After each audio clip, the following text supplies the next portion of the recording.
ஐக்கிய அரபு அமீரகத்திலே இருக்கக்கூடிய எண்ணெய் தளங்களையும் எரிவாயு தளங்களையும் பொளந்து கட்டும் ஈரான். இதனால் அவசரமாக வான்பரப்பை இழுத்து மூடியிருக்கக்கூடிய ஐக்கிய அரபு அமீரகமும் ஏற்பட்டிருக்கக்கூடிய உச்ச பதற்றமும். அடிமை அரபு நாடுகளுக்கு ஈரான் விடுத்திருக்கக்கூடிய இறுதி எச்சரிக்கை. இந்த போருக்கு பின்பு அடிமை அரபு நாடுகள் தொடர்பான ஈரானின் நிலைப்பாடு எவ்வாறு அமையப் போகின்றது? அடிமை அரபு நாடுகள் ஈரானின் வழிக்கு வருவார்களா? ஈரானினுடைய நிபந்தனைகளை ஏற்றுக்கொள்வார்களா? இந்த போருக்கு பின்பு ஈரான் அடிமை அரபு நாடுகளோடு ஒரு மூலோபாய ஒப்பந்தத்தை மேற்கொள்ளப் போகின்றதா? ஜியோனிஸ் ஆக்கிரமிப்பை மத்திய கிழக்கிலிருந்து வெளியேற்றுவதற்கான காய் நகர்த்தல்களை மேற்கொள்கின்றதா? உலகில் உள்ள ஒட்டுமொத்த முஸ்லிம்களுக்கும் இஸ்லாமிய தலைவர்களுக்கும் அரபு நாட்டு தலைவர்களுக்கும் அலி லர்ஜானி அவர்கள் அனுப்பியிருக்கக்கூடிய செய்தி. ஈரானின் புதிய உச்ச தலைவர் தொடர்பாக டொனால்ட் ட்ரம்பினுடைய நிர்வாகமும் அமெரிக்க ஊடகங்களும் மேற்கொண்டு வரக்கூடிய அடுத்த கட்ட போலி பிரச்சாரங்களும் தோல்வியை உறுதி செய்த டொனால்ட் ட்ரம்பின் நிர்வாகமும். டொனால்ட் ட்ரம்புக்கு ஈரானின் காத்தமல் அன்பியா இராணுவ தலைமையகம் விடுத்திருக்கக்கூடிய சவால்.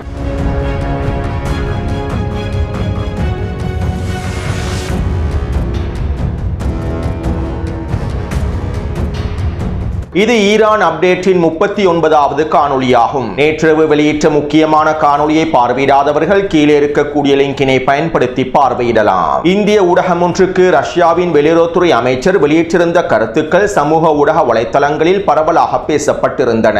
அதாவது அரபு நாட்டு தலைவர்கள் அவர்களுடைய இறைவனுக்கு பயப்படுவதை விட டொனால்ட் ட்ரம்புக்கு அதிகமாக பயப்படுகின்றார்கள் என ரஷ்யாவினுடைய வெளியுறவுத்துறை அமைச்சர் தெரிவித்திருந்தார். குறித்த ஊடக சந்திப்பின் போது அரபு நாடுகளுடைய இந்த நிலை பாட்டை வெளிப்படுத்தும் நோக்கத்தோடு அவர் இவ்வாறான கருத்துக்களையும் வெளியிட்டிருந்தார். அடிமை அரபு நாட்டு தலைவர்கள் அவர்களுடைய இறைவன் மீது வைத்திருக்கக்கூடிய பயத்தை விட டொனால்ட் ட்ரம்பின் மீது அதிக பயத்தை வைத்துள்ளார்கள் என்கின்ற உண்மையை அவர் வெளிப்படுத்தி இருந்தார். மேலும் நேற்றிரவு நடைபெற்ற ஊடக சந்திப்பிலே ரஷ்யாவினுடைய வெளியுறவுத்துறை அமைச்சர் இவ்வாறு தெரிவித்தார். ஈரானை ஒரே நாளில் அடிப்பணிய செய்துவிட முடியும் என்றும் ஈரானிய உச்ச தலைவரை படுகொலை செய்து ஈரானுக்குள்ளே உச்ச தாக்குதல்களை மேற்கொண்டு ஒரே நாளில் ஈரானை சரணடைய வைக்க முடியும் என்று அமெரிக்கர்கள் நினைத்தார்கள். இதற்கமைவாகவே ஈரானுக்கு எதிரான போரை ஆரம்பித்தார்கள். தற்போது அவர்கள் தவறாக வழிகாட்டப்பட்டுள்ளார்கள் என்பதனை புரிந்து கொண்டிருப்பார்கள். ஈரானை நாங்கள் முழுமையாக அழித்து விட்டோம், ஈரானினுடைய இராணுவ திறன்களை அழித்து விட்டோம் என டொனால்ட் ட்ரம்ப் கூறுகின்றார். ஆனால் யுத்த களத்திலே ஈரான் மிகவும் உறுதியாகவே இருக்கின்றது.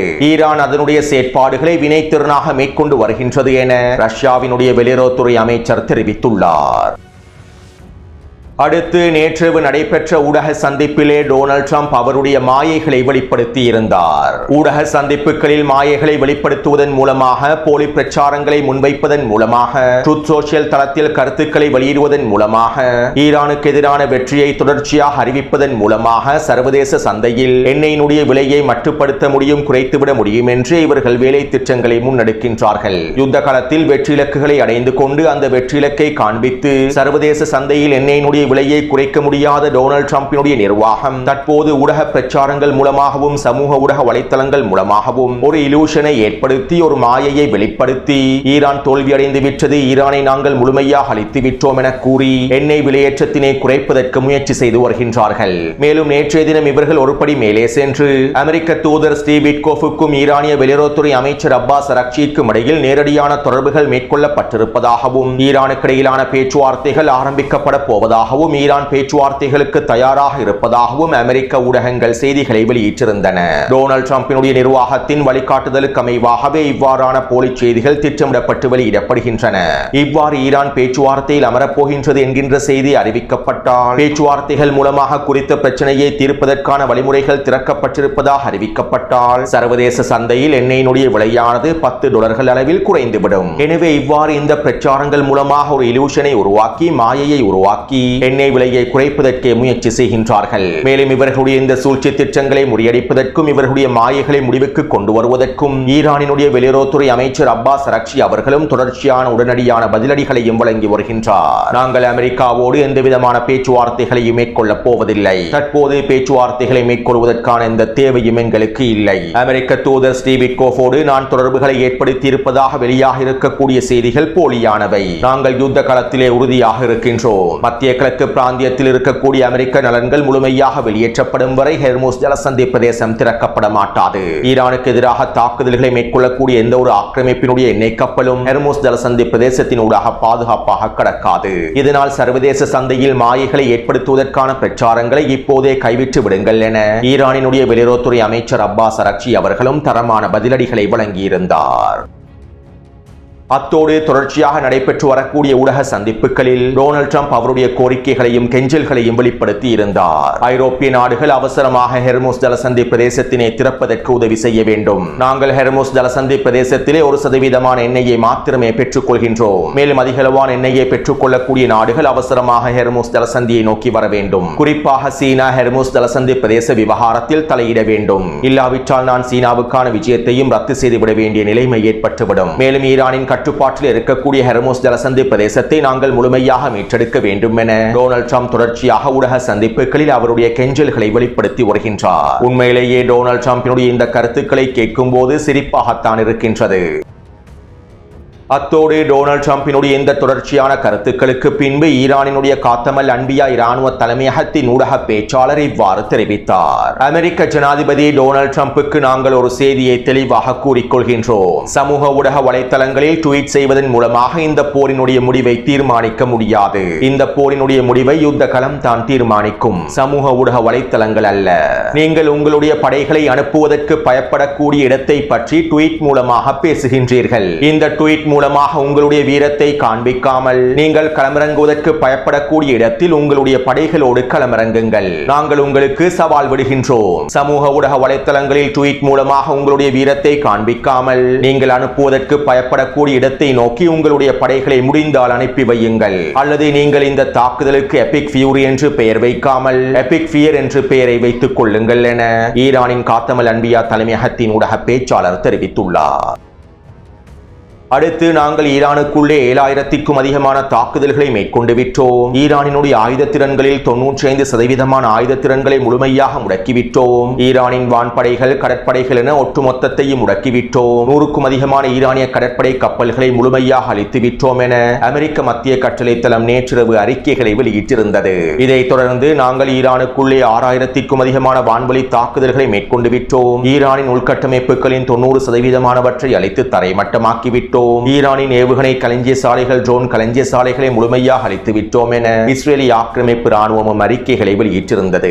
2 வாரத்திற்கு முன்பு அமெரிக்க மத்திய கட்டளை தளத்தினுடைய இந்த அறிக்கைகளையும் இஸ்ரேலி ஆக்கிரமிப்பு ராணுவத்தினுடைய இந்த அறிக்கைகளையும் தான் ஒட்டுமொத்த சர்வதேச ஊடகங்களும் இந்திய ஊடகங்களும் கொண்டாடியிருந்தார்கள். ஆனால் இன்று அமெரிக்காவினுடைய இஸ்ரேலி ஆக்கிரமிப்பினுடைய இந்த செய்திகளை, தகவல்களை அவர்கள் ஒரு செய்தியாக கூட பார்ப்பதில்லை. ஏனென்றால் தற்போதைய நிலைமைகள் அனைத்தும் தலைகீழாக மாறிவிட்டது என்பதனை அவர்கள் உணர்ந்து கொண்டுள்ளார்கள். ஈரானுக்குள்ளே இவ்வளவு தாக்குதல்களை மேற்கொள்வதாக இவர்கள் கூறினாலும் இந்த தாக்குதலின் மூலமாக ஈரானிய களத்தில் எந்தவிதமான வெற்றி இலக்குகளையும் இவர்களால் அடைந்து கொள்ள முடியாது என்பதனை தற்போது ஒட்டுமொத்த சர்வதேசமும் புரிந்து கொண்டுள்ளது.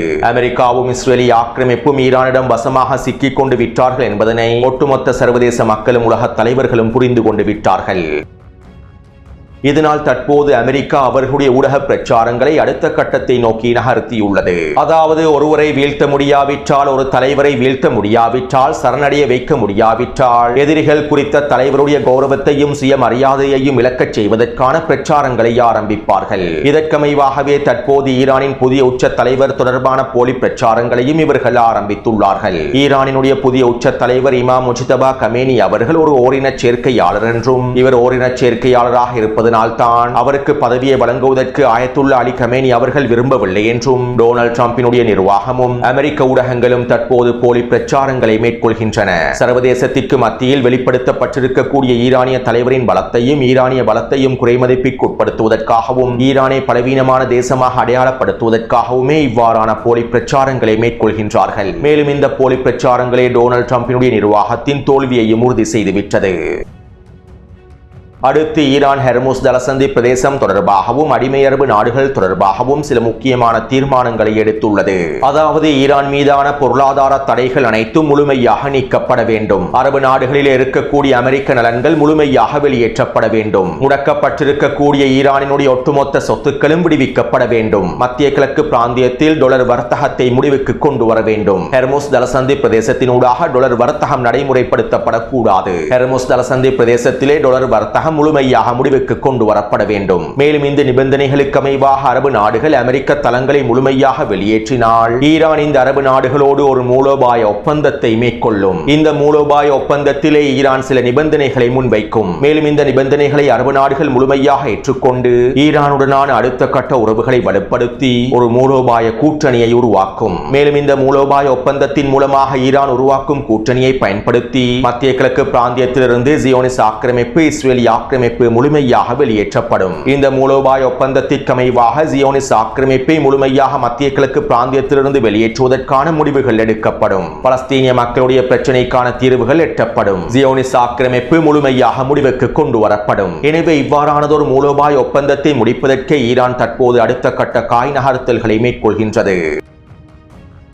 அதாவது இந்த போருக்கு பின்பு ஈரானுக்கும் அரபு நாடுகளுக்கும் இடையிலான உறவுகள் முன்பை போன்று இருக்காது. அரபு நாடுகளில் இருக்கக்கூடிய அமெரிக்க நலன்களும் அமெரிக்க தளங்களும் முழுமையாக வெளியேற்றப்பட்டு அரபு நாடுகள் ஈரானோடு ஒரு ஒப்பந்தத்தினை கட்டாயமாக முடித்தேயாக வேண்டும். இவ்வாறு இந்த போருக்கு பின்பு ஈரானின் நிபந்தனைகளுக்கு அமைவாக அரபு நாடுகள் கூட்டணியை அமைத்து ஈரானோடு ஒப்பந்தத்தினை முழுமையாக முடித்து மத்திய கிழக்கு பிராந்தியத்தில் அமெரிக்காவினுடைய ஆதிக்கத்தை முடிவுக்கு கொண்டு வந்து இஸ்ரேலிய ஆக்கிரமிப்பை வெளியேற்றுவதற்கான வேலை திட்டங்கள் நடைபெறும் வரையில் ஈரான் இந்த போரை நிறுத்தாது.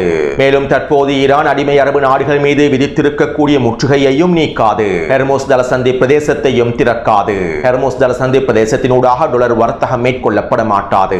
இன்னும் தெளிவாக குறிப்பிடுவதாக இருந்தால் ஈரான் தற்போது மத்திய கிழக்கிலே ஒரு தெளிவான முடிவை எடுத்துள்ளது. ஒன்று, அடிமை அரபு நாடுகள் அமெரிக்க தளங்களை முழுமையாக வெளியேற்றிவிட்டு ஈரானோடு மூலோபாய ஒப்பந்தத்தை ஏற்படுத்தி மத்திய கிழக்கினுடைய பாதுகாப்பை உறுதி செய்ய வேண்டும். இதன் மூலமாக ஈரான் உட்பட மத்திய கிழக்கில் இருக்கக்கூடிய ஒட்டுமொத்த அரபு நாடுகளும் முன்னேற்றத்திற்கான பாதையில் பயணிக்க முடியும். இல்லாவிட்டால் ஈரான் அமெரிக்க ராணுவ தளங்களை முழுமையாக வெளியேற்றும் வரை தாக்குதல்களை தொடர்ச்சியாக மேற்கொள்ளும். அதாவது ஈரான் தனியாக இறக்காது, அடிமை அரபு நாடுகளையும் இணைத்துக் கொண்டே இருந்து போகும். எனவே தற்போது ஈரான் இந்த பாதையை நோக்கியே நகர்ந்து கொண்டிருக்கின்றது.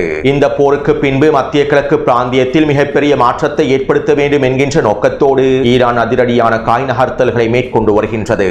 உண்மையிலேயே ஈரானினுடைய இந்த நிலைப்பாடானது தரமான நிலைப்பாடாகும். மேலும் இதன் மூலமாகவே மத்திய கிழக்கு பிராந்தியத்தில் இருக்கக்கூடிய அமெரிக்காவையும் ஜியோனிஸ் ஆக்கிரமிப்பையும் முழுமையாக வெளியேற்ற முடியும். அத்தோடு இதற்கமைவாகவே ஈரானிய தேசிய பாதுகாப்பு சபையினுடைய தலைவர் அலி லர்ஜானி அவர்கள் ஒட்டுமொத்த உலக முஸ்லிம்களுக்கும் இஸ்லாமிய நாட்டு தலைவர்களுக்கும் அரபு தலைவர்களுக்கும் செய்தி ஒன்றை அனுப்பியிருந்தார். மேலும் அவர் அனுப்பியிருக்கக்கூடிய செய்தியில் இவ்வாறு தெரிவிக்கப்பட்டுள்ளது. பேச்சுவார்த்தைகள் நடைபெற்றுக் கொண்டிருக்கக்கூடிய சந்தர்ப்பத்தில் ஈரானை பிளவுபடுத்தும் நோக்கத்தோடு, ஈரானை சிதைக்கும் நோக்கத்தோடு அமெரிக்காவும் ஜியோனிஸ் ஆக்கிரமிப்பும் எங்கள் மீது போரை ஆரம்பித்தார்கள். மேலும் இதற்கான பதிலடிகளையே நாங்கள் தற்போது அமெரிக்காவுக்கும் ஜியோனிஸ் ஆக்கிரமிப்புக்கும் வழங்கி வருகின்றோம். அரிதான சந்தர்ப்பத்தை தவிர எந்த ஒரு இஸ்லாமிய நாடும் இஸ்லாமிய அரசாங்கமும் ஈரானிய தேசத்திற்கு உதவுவதற்கு வரவில்லை என்பது உங்களுக்கு தெரியுமா? இருப்பினும் நாங்கள் இந்த தீய சக்தியை எதிர்த்து தொடர்ச்சியாக போராடுகின்றோம். ஒரு முஸ்லிமின் உதவிக்கான அழைப்புக்கு நீங்கள் பதிலளிக்கவில்லை என்றால் நீங்கள் ஒரு முஸ்லிமே அல்ல என நபிநாயகம் ஸல்லல்லாஹு அலைஹி வஸல்லம் அவர்கள் குறிப்பிட்டுள்ளார்கள். ஆனால் இன்று முஸ்லிம் நாடுகள் இதற்கு முரணாகவே செயற்படுகின்றார்கள். உங்களுக்கு இது தெரியவில்லையா? உண்மையில் இது என்ன வகையான இஸ்லாம்? மேலும் இன்னும் சிலர் இதற்கு ஒரு படி மேலே சென்று ஈரானை எதிரியாக அறிவித்துள்ளார்கள். உங்களுடைய நாட்டில் இருக்கக்கூடிய அமெரிக்க தளங்களை பயன்படுத்தி, இஸ்ரேலிய ஆக்கிரமிப்பு தளங்களை பயன்படுத்தி எங்களுடைய ஈரானுக்கு எதிராக தாக்குதல்களை மேற்கொண்டதற்கு பின்பு நாங்கள் வாய்மூடி சும்மா இருப்போம் என்று நீங்கள் நினைக்கின்றீர்களா? உங்களுடைய நாட்டில் இருக்கக்கூடிய அனைத்து தளங்களையும் பயன்படுத்தி எங்களுடைய மக்களுக்கு எதிராக இனப்படுகொலை தாக்குதல்கள் மேற்கொள்ளப்படும் போது நாங்கள் அவற்றை பார்த்து கொண்டிருப்போம் என்று நீங்கள் நினைக்கின்றீர்களா? இவ்வாறு இருப்பதற்கு நாங்கள் ஒன்றும் அடிமை அல்ல. இந்த போரானது ஒட்டுமொத்த சர்வதேசத்திற்கும் ஒரு விடயத்தினை தெளிவாக உணர்த்திவிட்டது. இந்த போரினுடைய ஒரு பக்கத்தில் அமெரிக்காவும் ஜியோனிஸ் ஆக்கிரமிப்பும் இருக்கின்றது. மறுபக்கத்தில் ஈரான் இஸ்லாமிய குடியரசும் ஒட்டுமொத்த முஸ்லிம் சமூகமும் எதிர்ப்பற்றுக்களும் எதிர்ப்பு போராளிகளும் இருக்கின்றார்கள். எனவே நீங்கள் எந்த பக்கத்தில் இருக்கின்றீர்கள்? யாருடைய பக்கத்தில் இருக்கின்றீர்கள்? இஸ்லாமிய உலகின் எதிர்காலத்தை பற்றி சிந்தியுங்கள். அமெரிக்கர்கள் உங்கள் மீது விசுவாசமாக இல்லை. அவர்கள் உங்களுடைய எதிரிகள் தான் என்பதனை நீங்கள் புரிந்து கொள்ளவில்லை. ஒரு நிமிடம் உங்களை பற்றியும் இந்த பிராந்தியத்தினுடைய எதிர்காலத்தை பற்றியும் சிந்தித்து பாருங்கள். ஈரான் எப்போதும் உங்களுடைய நலன் விரும்பியாகவே இருந்துள்ளது. மேலும் நாங்கள் உங்கள் மீது ஆதிக்கத்தினை செலுத்துவதற்கு விரும்பவில்லை. மேலும் இதற்கு பிறகும் நாங்கள் மத்திய கிழக்கு பிராந்தியத்திலே அமெரிக்காவினுடைய ஜியோனிஸ் ஆக்கிரமிப்பினுடைய நலன்களை விட்டு வைக்கப் போவதில்லை. ஒட்டுமொத்த நலன்களும் முழுமையாக வெளியேற்றப்படும். நாங்கள் உறுதியாகவே இருக்கின்றோம் என அலி லர்ஜானி அவர்கள் தெரிவித்துள்ளார். அதாவது தற்போதைய நிலைமையில் அடிமை அரபு நாடுகள் அவர்கள் இருக்கக்கூடிய பக்கத்தை தெரிவு செய்ய வேண்டும். இல்லாவிட்டால் ஈரான் இந்த போரை தொடர்ந்து அடிமை அரபுகளுக்கு ஒரு சிறந்த பாடத்தை கற்பிக்கும். மேலும் அடிமை அரபு நாடுகளில் இருக்கக்கூடிய அமெரிக்க தளங்களை முழுமையாக வெளியேற்றும். ஒன்று, அடிமை அரபுகள் அவர்களுடைய நாடுகளில் இருக்கக்கூடிய அமெரிக்க தளங்களை வெளியேற்றிவிட்டு ஒரு மூலோபாய ஒப்பந்தத்தை முடிக்க வேண்டும். இல்லாவிட்டால் ஈரானின் தாக்குதல்கள் தொடரும். ஹெர்முஸ் ஜலசந்தி பிரதேசம் முழுமையாக இழுத்து மூடப்பட்டே இருக்கும் என அலி லர்ஜானி அவர்கள் தெளிவாக எடுத்துரைத்துள்ளார். அடுத்து, ஈரானிய ராணுவத்தினர் அதிகாலை வேளையில் அவர்களுடைய தாக்குதல்களை ஐக்கிய அரபு அமீரகத்திலிருந்தே ஆரம்பிப்பார்கள். மேலும் தற்போது கடந்த 3 நாட்களாக ஐக்கிய அரபு அமீரகத்தின் ஃபுஜைரா எண்ணெய் உற்பத்தி தளத்திலிருந்தே ஈரானிய ராணுவத்தினர் தாக்குதல்களை ஆரம்பிக்கின்றார்கள். இதற்கமைவாக இன்று அதிகாலையும் ஐக்கிய அரபு அமீரகத்தில் இருக்கக்கூடிய ஃபுஜைரா எண்ணெய் தளத்தை இலக்கு வைத்து தாக்குதல்களை மேற்கொண்டிருந்தார்கள். இந்த தாக்குதலினால் குறித்த எண்ணெய் தளமானது பற்றி எரிகின்றது. மேலும் இந்த தாக்குதல்களை தொடர்ந்து ஃபுஜைரா எண்ணெய் தளத்திற்கு அருகாமையில் இருக்கக்கூடிய நிலை கொண்டிருக்கக்கூடிய இன்னும் ஒரு எண்ணெய் கப்பலை இலக்கு வைத்து தாக்குதல்களை மேற்கொண்டுள்ளார்கள். அமெரிக்காவுக்கு சொந்தமான இந்த எண்ணெய் கப்பலை இலக்கு வைத்து தாக்குதல்களை மேற்கொண்டுள்ளார்கள். தற்போது குறித்த எண்ணெய் கப்பலும் தீப்பற்றி எரிகின்றது. மேலும் இந்த தாக்குதல்களை தொடர்ந்து அபுதாபியில் இருக்கக்கூடிய ஷா எரிவாயு நிலையங்களை இலக்கு வைத்தும் தளங்களை இலக்கு வைத்தும் ட்ரோன் தாக்குதல்களை மேற்கொண்டுள்ளார்கள். இந்த தாக்குதலிலும் குறித்த தளமானது தீப்பற்றி எரிகின்றது. மேலும் இந்த தொடர்ச்சியான தாக்குதல்களை தொடர்ந்து ஐக்கிய அரபு அமீரகம் அதனுடைய வான்பரப்பை முழுமையாக இழுத்து மூடுவதாக அறிவித்துள்ளது. ஈரானிய ராணுவத்தினர் தொடர்ச்சியாக ஏவுகணை தாக்குதல்களையும் ட்ரோன் தாக்குதல்களை மேற்கொண்டு வருவதனால் ஏற்பட்டிருக்கக்கூடிய உச்ச பதற்றத்தின் விளைவாகவே தற்போது ஐக்கிய அரபு அமீரகம் வான்பரப்பை இழுத்து மூடியுள்ளது. மேலும் இந்த காணொலியை பதிவிடும் சந்தர்ப்பத்திலும் ஐக்கிய அரபு அமீரகத்திற்கு எதிராக ஈரான் ட்ரோன் தாக்குதல்களை மேற்கொண்டு வருகின்றது. சுருக்கமாக குறிப்பிடுவதாக இருந்தால் ஐக்கிய அரபு அமீரகத்தில் இருக்கக்கூடிய அமெரிக்க நலன்களையும் அமெரிக்க தளங்களையும் ஈரான் பொளந்து கட்டி வருகின்றது. அடுத்து, ஈராக்கின் பக்தாதில் இருக்கக்கூடிய அமெரிக்க தூதரகத்தை இலக்கு வைத்து தாக்குதல் ஒன்று மேற்கொள்ளப்பட்டிருந்தது. நள்ளிரவு வேளையிலேயே குறித்த தூதரகத்தை இலக்கு வைத்து ட்ரோன் தாக்குதல்கள் மேற்கொள்ளப்பட்டிருந்தன. குறித்த தாக்குதல் தொடர்பான காணொளிகளையும் டெலிகிராம் சேனலில் பதிவிட்டுள்ளேன். மேலும் ஈரான் இஸ்ரேலிய ஆக்கிரமிப்புக்கு எதிரான ஏவுகணை தாக்குதல்களையும் தற்போது ஆரம்பித்துள்ளது. இவை தொடர்பான தகவல்களை அடுத்த காணொளியில் பதிவிடுகின்றேன். தொடர்ந்தும் என்னுடன் இணைந்திருங்கள். நன்றி, வணக்கம்.